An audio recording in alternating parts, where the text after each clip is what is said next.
আখেরি মোনাজাতের মধ্য দিয়ে আজ শেষ হচ্ছে বিশ্ব ইজতেমার প্রথম পর্বের দ্বিতীয় ধাপ।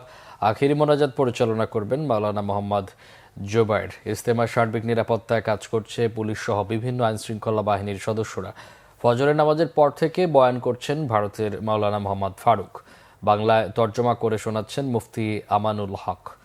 সকাল 9:30টায় হেদায়েতমূলক বয়ান হয়। বয়ান করেন ভারতের মাওলানা আব্দুর রহমান। এরপর নসিহতমূলক বয়ান করবেন ভারতের মাওলানা ইব্রাহিম দেউলা।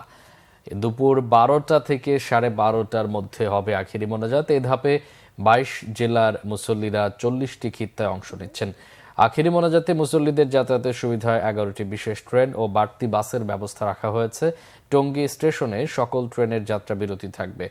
এরপর 8 দিন বিরতি দিয়ে আগামী 14ই ফেব্রুয়ারি থেকে 16ই ফেব্রুয়ারি হবে বিশ্ব ইজতেমার দ্বিতীয় পর্ব। অংশ নেবেন মাওলানা সাদ কান্থলভির অনুসারীরা।